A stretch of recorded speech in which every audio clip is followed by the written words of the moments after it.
All right, so we got one more show on the endocrine here to do, and it's going to be kind of a rather short one here. Just got a few more glands to talk about, and kind of again what their hormones are, what are the actions of these hormones. The pineal gland is another one of these. This one is another region in the brain. We talked about it back with the central nervous system. The pineal gland is really in some ways connected a lot to the optic system, uh, really secreting melatonin in response to really light exposure. Uh, and this is involved in reproductive function and mainly setting kind of your circadian rhythm. So that's the pineal gland. The pancreas is an interesting one in that the pancreas is actually an endocrine organ and an exocrine organ. The vast majority of the cells in the pancreas are actually exocrine in function. But we do have some of these specialized groups of cells, to me kind of look like chewed gum a bit. They're called the islets of Langerhans, or pancreatic islets. And these have a few different cell types within them. Two of the main cell types that we're going to worry about are these alpha and beta cells. The alpha cells secrete glucagon. The beta cells secrete insulin. Then there is some delta cells and some F cells that are going to secrete some other hormones that will influence a few other things. But again, we're much more worried about the alpha and beta cells here in this glucagon and insulin. So you can see this is showing you the pancreas. Most of your pancreas is going to look like these areas right here. This is an exocrine gland making digestive juices. We'll come back to it in the digestive chapter, the accessory organs. But what you can see on this one right here, this is that pancreatic islet. The much more disorganized. You can see it's not a group of cuboidal cells around a duct. These are kind of more of a mishmash. That is that pancreatic islet. Like I said, it is going to secrete these glucagon and insulin. Not a lot of this pancreas is this. It's only about 1% of the cells by volume. And what are these doing? Really maintaining blood glucose levels. Normally range should be somewhere between 70 and 100 milligrams, 70 and 110 milligrams of glucose per deciliter. Too high or too low can be issues. So too high, you're starting to look at diabetes, and this can be damaging the blood vessels, the kidneys, the eyes. Over time, a lot of circulation issues. Too low is going to get you that hypoglycemia.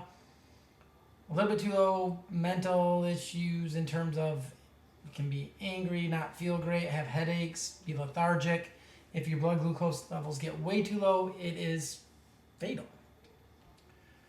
So insulin is released when blood glucose levels are too high. This opens up glucose pathways within cells to take up that glucose. So cells that are targeted by insulin are going to open up glucose pathway, or what's the word I'm looking for? Almost like a doorway, glucose channels to take up that glucose from the bloodstream. If we start looking at some other places, if glucose levels are too high, it's going to start stimulating and make glycogen. It's going to block gluconeogenesis and breaking down of glycogen. And it's going to really have you try to store as much as possible glucose molecules. In adipose tissue, it's going to stop you from breaking down fats and increase fat storage when you have insulin present. And again, it's going to result in a decrease of these nutrients within the bloodstream because they're being taken into cells. And again, insulin levels should drop as glucose levels drop. So this is one of those humoral type of stimulation that we talked about. Again, not required in all cells. Certain nervous tissue, kidneys do not need this to take up glucose. A lot of other cells in the body, though, insulin is necessary for that. And it's, again, just kind of walking you through what insulin is doing.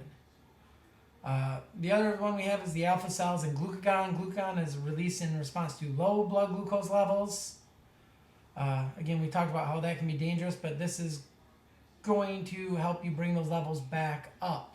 And so it's going to kind of have the opposite effects in a lot of tissues. So in hepatocytes, it's going to have you break down glycogen to glucose, stimulate gluconeogenesis to try to get more glucose into the bloodstream. This will also stimulate adipose tissue to break down fats, release more of that, so we have more nutrients in the bloodstream. Overall, this is going to increase glucose and glycerol and fatty acids within the blood, stops the storage of a lot of these things here, and is going to be, the release of this is going to be inhibited by blood glucose levels getting higher. Again, it is one of these nice little figure eights, and this is a little cartoon kind of going through all the little steps it does. But we get in this nice little figure eight like this, where if blood glucose levels get too high, we secrete insulin from beta cells. It's going to have those effects we talked about, which will drop blood glucose. If blood glucose levels get too low, alpha cells secrete glucagon, do the effects that we talk about to bring that glucose level back up and help us maintain this glucose homeostasis. We can see that there is some diseases that people are very familiar with of this. So diabetes mellitus is just this overall idea that we don't take up glucose from the blood well enough, and we end up with chronically higher levels of glucose. This can lead to blindness, kidney failure, amputation, increased heart rate, heart disease risk, and stroke risk. Diabetes is a result of results from different reasons of why the blood glucose levels can be high. So type 1 diabetes is a lot of times what we call insulin-dependent diabetes. This usually is an autoimmune disease where the beta cells of the pancreas have been attacked by the immune system. They don't make insulin, so in order for you to maintain your blood glucose levels, you need to get injections of insulin each day, so you're monitoring your blood glucose levels, and if it gets high enough, you inject insulin to cause cells to take this up. Type 2 diabetes is the much more common type. This is over time, your body really becomes insulin insensitive. Generally, obesity is a major cause of this, usually in older individuals, but as we've started to become more of a obesity epidemic in a lot of countries, this is becoming more and more common in young adults and teenagers even. Ideally, what you're going to try to do is reduce the weight, and through exercise and medications, try to maintain these glucose levels a little bit better. Another example of a diabetes is a lot of times pregnancy puts a big stressor on the body. Gestational diabetes is this kind of really high blood glucose levels during pregnancy.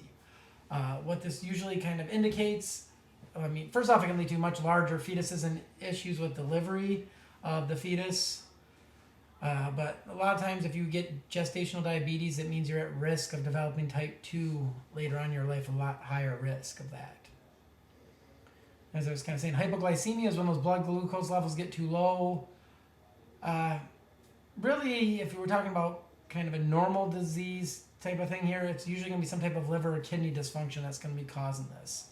Obviously, if you're a type 1 diabetic and you accidentally inject too much insulin, this could be a cause of that. Other things, prolonged alcohol use, prolonged exercise, are both things that can really drop those blood glucose levels. Again, also other hormonal imbalances with glucocorticoids or growth hormones can be an issue with this. Generally starts out as dizziness and maybe a headache. Can get much worse in terms of confusion, sweating, and sleepiness and unconsciousness if you don't get something there soon enough. A lot of times they might inject glucagon if you're unconscious and you are unable to take in any type of sugar.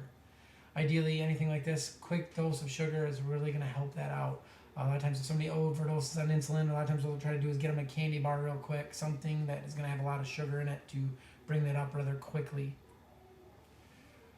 So next, the intestines are something that, again, have endocrine function. We will talk about it later on. For right now, I just want you to know that they do have some endocrine function.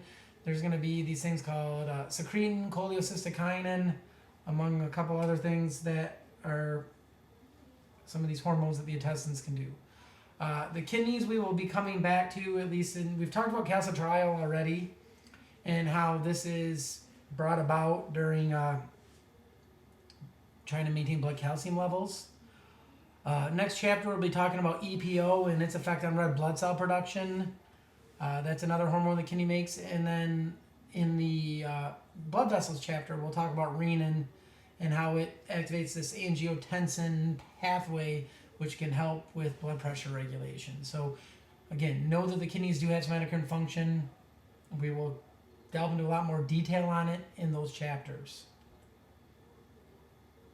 And again, go through this whole pathway of how angiotensinogen is converted to angiotensin 1 to 2, which stimulates aldosterone production, ADH release, and helps to elevate blood pressure. We'll talk about that all in more detail on that chapter. So again, just know that it is a pathway that exists right now. And again, showing you those different things, your calcitriol. We talked about that one already in terms of the vitamin D and taking in calcium from the diet. And EPO is kind of showing you that pathway here and some of the things it gets into. Again, I'm not going to ask you an essay on this one. I'm not going to get deep into this right now. This will be something later on that we're going to go into, honestly, in the next chapter or the next couple chapters, a lot more detail. Next chapter, we'll be talking about this pathway right here. The following chapter will deal with what's going on out here. So again, know that the kidney has endocrine function, understand some of the basics of it, but again, I'm not going to give you this pathway to try to have you break it down in this chapter. The heart is another thing that, again, does have some endocrine function. We will talk about it in a lot more detail when we get to the heart. So the heart can release something called atrial natriuretic peptide. If blood pressure gets too high, it kind of works in the opposite ways to that angiotensin pathway to help lower blood pressure. Again, we'll deal with that a lot more in the chapter with the heart. And another one that we'll deal with when we get to it there is going to be the thymus. The thymus does produce thymosins. These are part of helping to develop T cells, which we'll talk about when we talk about the immune system. So again, know what the gland is, know what its hormone is, know the basics on this slide, but this is as deep as we're going on this. The gonads, we have the testes in the male, the ovaries in the female. Testes in the male are going to produce testosterone. In the females, you're going to have the follicular cells as well as the corpus luteum producing estrogens and progesterones respectively. This, again, is the level I want you to know it to right now. When we get to our last chapter, we will go into a great amount of detail in terms of how this pathway is regulated, how we are controlling the levels of that estrogen and progesterone, testosterone, and what cells are exactly producing it.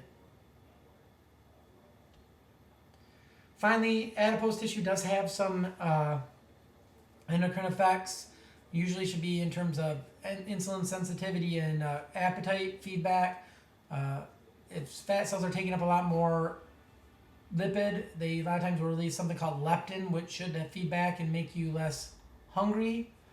Resistin is also something that as fat cells fill up more, it reduces the sensitivity of cells to insulin, which should help reduce the storage of that. This is also part of the reason as somebody becomes obese, if you have a lot of resistin being released, you're going to have overall insulin insensitivity. That is going to be a contributing factor to that type 2 diabetes.